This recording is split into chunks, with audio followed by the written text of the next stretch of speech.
Oh, ow, oh, ow. What is up, homies? My name is Felix, and I'm here back again with another video for you all today. And today in this one, I'm going to be teaching you guys how to make guitar samples, even if you don't play guitar at all. Even if you've never picked up a guitar in your life, by the end of this video, you should be able to make some pretty fire guitar samples. So this video is going to be very tailored to people who are really new to guitar. However, if you do have some more advanced guitar knowledge, you should be able to gain a couple things from this video as well. So yeah, make sure you guys check out my Instagram and my SoundCloud down in the description below, along with the playlist of songs I produced, my Beatstorm, my Discord, all that stuff. Go check it out if you'd like to do so. And now we can get into this video. If you've never played guitar before, this would be a really helpful video to watch. It'll help you to learn quite a few things that you need to know to get started, and it'll make this video easier for you. However, you don't need to watch it. And also, I'm going to be using FL Studio for this video because that's just what I use, but all of these tips and tricks will apply to whatever DAW you're using. Also, it's probably obvious, but I should mention that in order to do all this, you're going to need a computer with some sort of recording / audio editing software. You're obviously going to need a guitar, and you're going to need an audio interface if it's an electric guitar,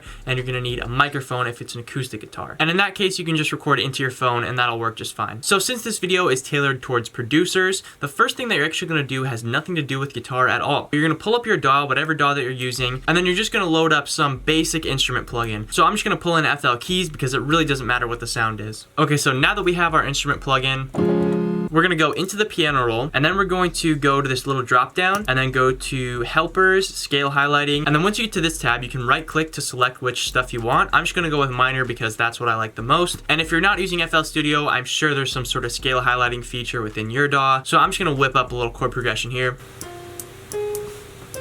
Alright, so now that we have our chord progression in here where we're kind of comfortable making melodies, we're basically just going to grab our guitar now. And if you have a little bit more guitar experience, what you can do from this point is basically just copy these chords, and then you basically have your chord progression. So like for example, I know that the first chord here is going to be this right here. And then the second chord would be this. And then this. And then finally this. As you can hear, that's a really nice chord progression right there, and it's the one that we came up with in our DAW. However, if you don't know anything about guitar, you've never picked up a guitar before, there's no way that you're going to know what those chords are. So what you're going to do, it's a little time consuming, but what you're going to do is open up some Google or some Yahoo or some Internet Explorer, whatever you use, whatever it is, and literally all you're going to do is just look at this chord right here and say, okay, I know this is an F minor 7th chord. And if you don't know about the chords and types of chords and stuff, you can learn all of them right here. But yeah, so I know this right here is an F minor 7th chord. So I'm literally just going to type into Google F minor 7th chord guitar, and now it's going to bring up all these tabs for different F minor 7th chords that we can play. So if you've never played guitar before, this might be a little confusing, so I'm just going to explain how these little diagrams work for you real quick. So let's take this F minor 7th chord right here. So as you can see, there's a lot of numbers here. This is basically just the guitar fretboard. So the numbers going down this way, these are basically the frets. So the 1 is here, the 2 is here, 3 is here, 4 is there. And then all the lines going up and down are the strings. So the first one all the way to the left is the low E string, and the one all the way to the right is the high E string. So as you can see, there's the 2 X's at the top there. That means we're not going to play this string, and we're not going to play this string. So those 2 strings we're not playing. And all the rest of the strings, as you can see, it has 1, 1, 1, 1. The 1 is referring to your finger. So 1 is always going to be your first finger, 2 is going to be your middle finger, 3 is this finger, and you get the point. So this chord diagram is basically telling us to put our 1 finger, our first finger, along all these 4 strings like this and play. And that is going to work the same way no matter what diagram you have. So this one right here that says 8FR, basically that means it's the 8th fret. So the 8th fret is going to be here, and then we have the 1s going all the way down, so it's going to be like this with our first finger, and then we're going to take our 3rd finger, put it where it says, 2nd finger, put it where it says, and this is our F minor 7th chord. So it will take a little bit of time to get used to these diagrams, but once you spend enough time with it, you'll remember these chords and you'll be like, okay, I know this is an E major 7th chord, or whatever else chord it might be. Then you can move on and be like, okay, I know this one is a C sharp major chord. So we can go back to our Google and just type in C sharp major 7th, and then move on to the next chord and the next chord until you have all the chords in your chord progression. So one thing I want to mention about these chord diagrams is that there's a lot of different ways to play the same chord. So literally the same exact chord can be played like this, or like this, or like this. So I could have done an F minor 7th chord that's up here, but my F minor 7th chord that I had in the song was higher up. It was higher in pitch than all the other chords. So that's why instead I would play it up here. because that sounds better with what I actually put into my FL Studio. However, if you want to switch it up, you can, because that'll add some variety to your actual chord progression, and it'll change it up from what you actually put into your DAW. So once you figured out how to play all the chords in your chord progression, the other thing you have to keep in mind is your strumming pattern. So obviously if you wanted to, you could just go like this, right? You could just do like a basic like 1-bar strum.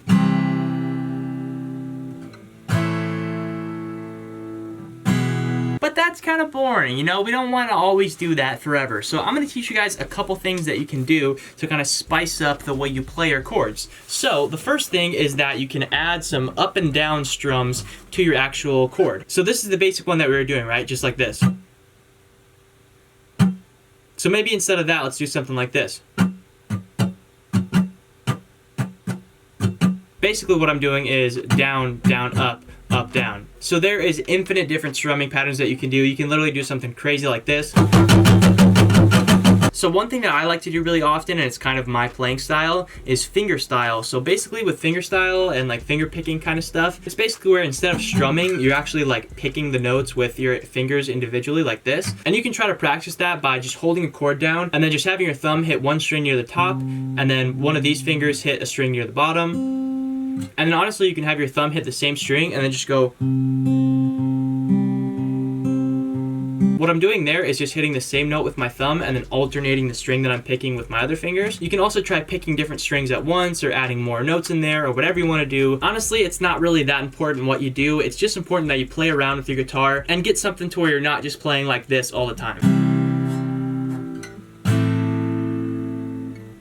But for the sake of this video being targeted towards beginners, I'm just going to do a really basic strumming pattern. So when you're first starting out playing guitar, it's going to be really hard to go from one chord to another. So what I recommend doing is literally just opening up an Edison and recording the first chord of your song. So I'll just play the first chord.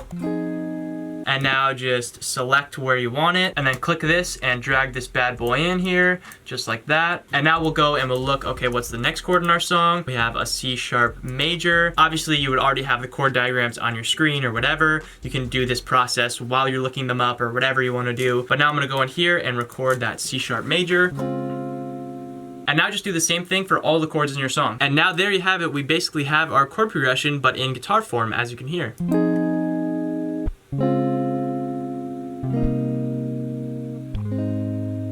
For the most part, except for this, first part here, it sounds like we just played that really smoothly. No one would ever know that you don't actually know how to play guitar. So now what we can actually do is start experimenting with adding little licks and stuff in there. So what I actually like to do sometimes is before I even add like a lead or anything like that, just add a couple really simple things just like this into your chord progression, and it'll really spice them up quite a bit. So let me kind of give you an example of what I'm talking about. What a normal guitarist would do so that this isn't just like a super basic chord is instead of having like this, they would probably do something like this. Just adding little notes in there like this is a lot better than just having this. But if you're a beginner, doing a little like note with your pinky like this here that I'm doing is gonna be really hard because your fingers haven't really like trained to do that. So what we can do instead is record on top of our already recorded chord. So as you can hear, now our sample sounds like this. And it sounds a lot cooler with that little lick in there than just the straight up chords. So now if you want, you can go to the next chord that's in your song, like this one right here, and kind of play around with different notes here, like maybe take your pinky off and see if you like how this note sounds here. And now we can record this if we want to. So I just recorded one more lick on top of this. It sounds like this. And now all together our sample sounds like this.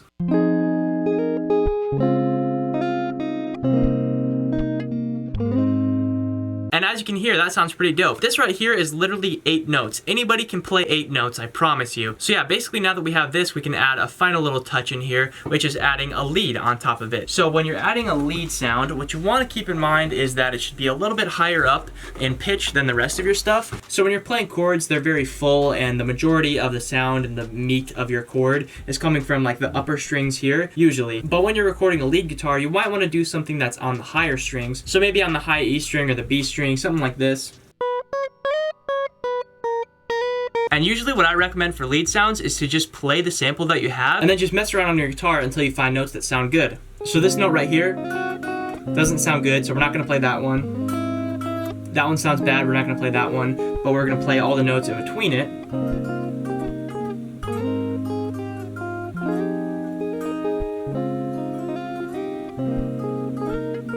And that right there sounded really nice, and I was literally just playing notes on one string. It took me a couple seconds to figure out what notes didn't sound good, and then I just played the notes that did sound good. So once you figure out what notes don't sound good on the high E string and on the B string, you can pretty much just fiddle around until you get something that you like. So I recorded a little lead sound, and it sounds like this with all the rest of the sample.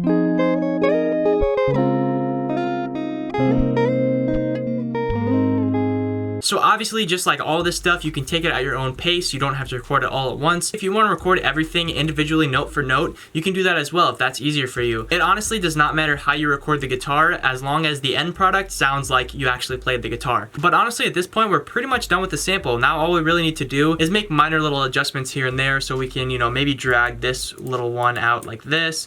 But yeah, now honestly what you can do is go to this little button right here and then hit Alt-R, and that's just going to render out all of your guitar stuff that you made. And now we have it as one sample here. And now we can put effects on it, so you can put guitar rig, or you can just individually put some distortion and chorus and reverb and stuff like that. So yeah, as you can hear, now that we have the guitar rig on here,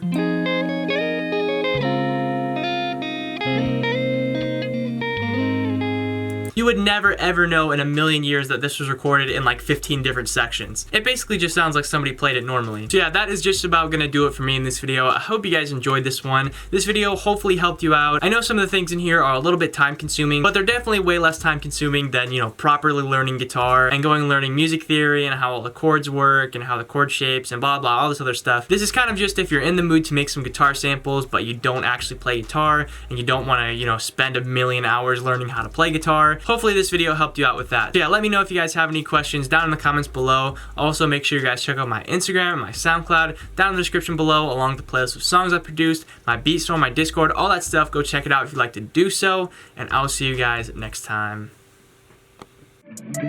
Baby, come follow me. We could go somewhere far.